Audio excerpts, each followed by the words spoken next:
आज कर्तव्य पथ पर भव्य परेड का समापन और अभी हम आपको अट्टारी वाघा बॉर्डर की तस्वीरें दिखा रहे हैं लगातार, जहां पर जो आज का बीटिंग रिट्रीट सेरेमनी होता है इस बॉर्डर पर। अट्टारी वो गांव जो भारत के हिस्से में है, वाघा वो गांव जो पाकिस्तान के हिस्से में गया। इसे कई लोग वाघा बॉर्डर कहते हैं, लेकिन भारत की ओर अट्टारी है, बेहतर है अट्टारी बॉर्डर भारत के लोग इसे कहें, उसकी पहचान ये बेहतर है। तो अट्टारी वाघा बॉर्डर की ये तस्वीरें जहां पर शुरुआत हो गई है औपचारिक रूप से बीटिंग रिट्रीट समारोह की। हम आपको ये लगातार तस्वीरें दिखाएंगे। देखिए, आज का जो समारोह होता है वो बहुत खास होता है, क्योंकि देश भर के लोग राष्ट्र पर्व मनाने के लिए यहाँ पर पहुंचते हैं। और ऐसे में जब पीके मिश्रा जी, हम महिला शक्ति को, बीएसएफ की महिला शक्ति को देखते हैं, तो ये केवल ऐसे सांकेतिक कोई सेरेमोनियल ड्यूटी नहीं है। ये वो महिलाएं हैं जो गश्त लगाती हैं सीमाओं पर, ये वो महिलाएं हैं जो स्मगलिंग रोकती हैं, ड्रोन्स को शूट डाउन करती हैं। छोटा, मैं क्लियरली बता रहा हूँ, हमारे जो है ये महिला दस्ता जो है कम से कम पाकिस्तान के 5 ड्रोन को ये मार के गिरा है, जिसमें कि ड्रग्स और आर्म्स और एम्युनिशन लाया गया था। I salute to my women commandos, जिस तरीके से उन्होंने ड्यूटी करते हैं। और ओपी ऑब्जर्वेशन पोस्ट को देखिए, एम्बुश देखिए, और अपना बॉर्डर आउटपोस्ट के कार्य देखिए, और स्मगलिंग रोकने का देखिए, और ड्रोन्स को मारने का देखिए, चेकिंग और फ्रिस्किंग करने का देखिए, और पेट्रोलिंग करने का देखिए। ये इनसे सीखे। अभी सिर्फ ये जो आप देख रहे हैं राइफल ड्रिल वो करते हैं, ये सिर्फ 26 जनवरी और 15 अगस्त को दिखाते हैं, वो बात अलग है। लेकिन पाकिस्तान में ये दस्ता महिला दस्ता नहीं है, और पाकिस्तानी रेंजर्स को इनके ऊपर डर है, क्योंकि ये किसी से कम नहीं है। और मैं इनको अच्छी तरह जानता हूं, जिस तरीके से इनका ट्रेनिंग होता है। अब तो आपको पता है एसपीजी में भी हमारा कमांडो, जब महिला कमांडो ऑलरेडी आ चुके हैं, और ये जो है आपको दिखा रहे हैं, they are all selected commando दस्ता है, महिला दस्ता है। और ये इनका जो है बॉर्डर ड्यूटी जो है, इनको देखने लायक है। ये बॉर्डर में ही हमारे जवान के साथ रहते हैं, अलग अलग बैरक उनके लिए बनाया गया है। बिल्कुल वो बाउंड्री लाइन पर उन्होंने रात को एम्बुश के लिए जाते हैं, वेपन्स में वेपन ट्रेनिंग लेते हैं, टेक्निकल ट्रेनिंग लेते हैं, कमांडो ट्रेनिंग लेते हैं, और फील्ड क्राफ्ट ट्रेनिंग लेते हैं, और हर एक चीज में ये माहिर है। महिला दस्ता जो है, ये अभी महिला दस्ता का जो ट्रेन जो क्योंकि बिल है, हाँ, पाकिस्तान की तरफ से शुरुआत जरूर की गई, लेकिन वो सेरेमोनियली लेकर आए थे कि मतलब कुछ सिंबोलिज्म के लिए आप ले आए उनको। आज की तारीख में अगर मतलब शुरुआत में होता था कि 2 उनकी थी, अब तो वो भी नहीं बची हैं, क्योंकि वो सिंबोलिज्म के लिए लाए। अगर एक्टिव ड्यूटी के लिए लाते तो अलग चीज थी। लेकिन सूद साहब, ये बताइए कि एक तो ये राइफल ड्रिल, हमारे दर्शकों के लिए इसे बताएं कि क्यों ये इतना महत्वपूर्ण हो जाती है। जो बंदूक कहते हैं एक सैनिक का विस्तार होता है, और ये हमारी महिला सैनिक उन बंदूकों के साथ दिखा रही हैं कि क्या महारत है। जी, आपने बिल्कुल सही कहा। बंदूक एक जवान का विस्तार होता है, और हमारी महिला ट्रेनीज जो हैं, महिला रिक्रूट्स जो हैं, वो उतनी ही कठिन ट्रेनिंग से गुजरती हैं जितने कठिन ट्रेनिंग से हमारे मेल जवान गुजरते हैं। तो उनमें भी वही सब चीज़ें, वही क्वालिटीज़, वही एबिलिटीज़ इनकलकेट की जाती हैं जो एक मेल जवान में की जाती हैं। और इसलिए इनके लिए राइफल चलाना या राइफल के साथ ड्रिल करना कोई बहुत बड़ी बात इन महिलाओं के लिए नहीं है, क्योंकि ये पूरी तरह से ट्रेंड है। और ये तो यहाँ ड्रिल दिखा रही हैं, और अगर इनका इस्तेमाल भी करना पड़ता है तो ये बिल्कुल उसके लिए तैयार हैं। और मैं थोड़ा सा और इसकी बैकग्राउंड में जाना चाहता हूँ। जो महिलाएं हमारे यहाँ आई, ये सीमा पर जब फेंस लगी तो देखा गया कि महिलाओं को बाहर जाने के लिए, जो अपने खेतों में काम करने के लिए जाने के लिए काफ़ी दिक्कत आती थी, क्योंकि मेल जवान उनको सर्च नहीं कर सकते थे।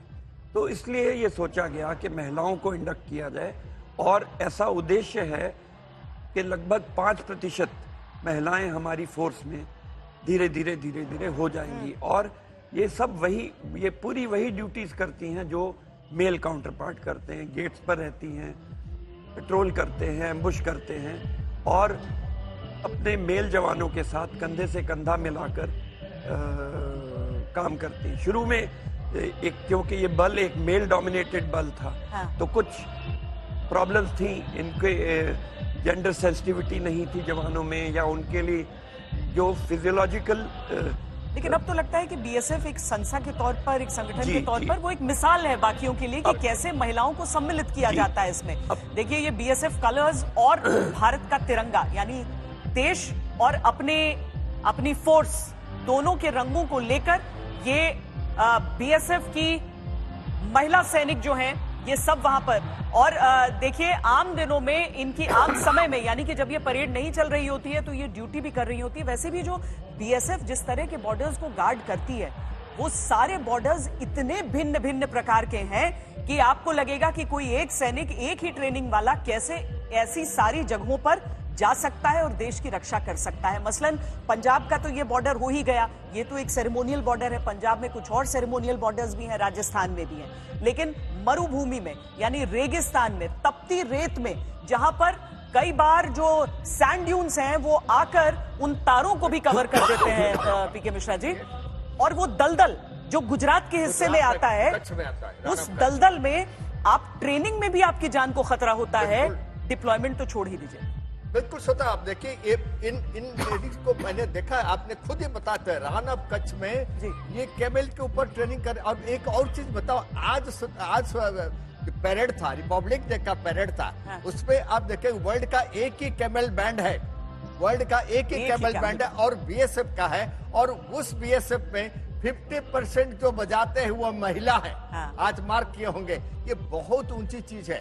और जितने राजस्थान में पेट्रोलिंग होता है कैमल के ऊपर, ये हमारी ये महिला दस्ता करते हैं। और इसके साथ साथ आप जाइए कश्मीर बॉर्डर को, सर यही दिखाते हैं महिला ये- दस्ता कश्मीर बॉर्डर में भी ये आपको गेंद मिलेगी। सीमा के पार का इशारा करते हुए बिल्कुल, हम जरा ये- वहां ये का हिस्सा जोश सुनाते बढ़ा हैं रहे जी, हम वो सुनते हैं ये जरा। अभी।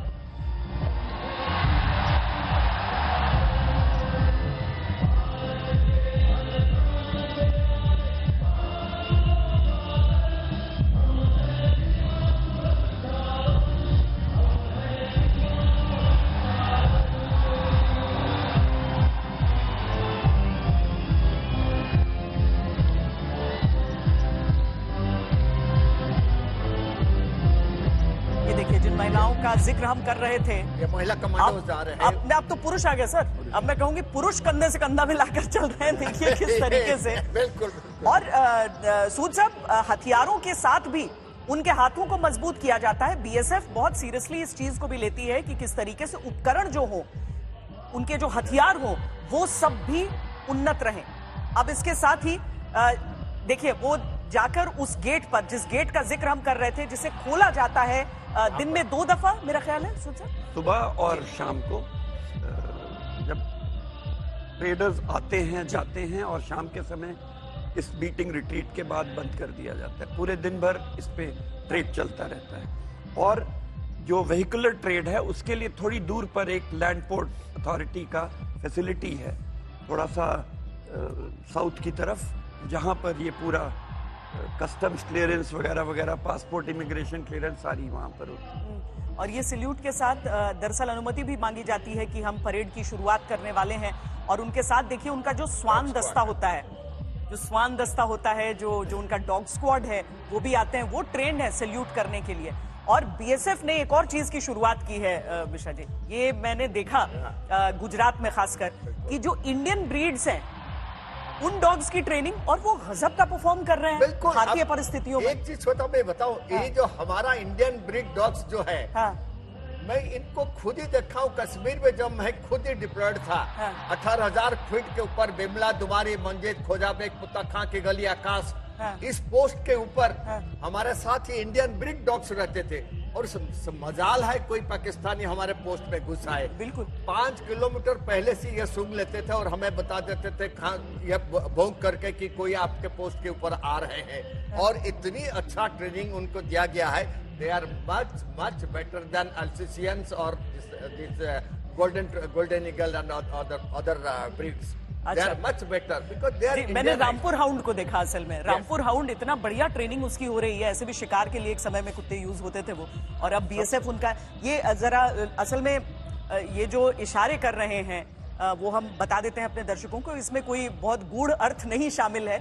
ये दरअसल बीएसएफ के 2 सैनिक जो वहां पर लोगों का उत्साह बढ़ाते हैं, तो वो एक तरफ के स्टैंड को कहते हैं कि आप थोड़ा धीमे बोल रहे हैं। देखिए दूसरे तरफ वाला जो स्टैंड है उसकी आवाज मुझे ज्यादा सुनाई दे रही है, तो आप अपनी आवाज को ऊंचा कीजिए ताकि दूसरी तरफ से मिलाएं। अब इसमें अगर पाकिस्तान की तरफ से आवाज होती है तो फिर दोनों स्टैंड्स को ऐसे इशारा किया जाता है कि दोनों जरा ऊंचा कीजिए। अब तो खैर होता नहीं है ऐसा, क्योंकि अब हमारी संख्या इतनी ज्यादा हो गई है कि वो जो शोर रहता है, जो पूरा उत्साह रहता है लोगों का,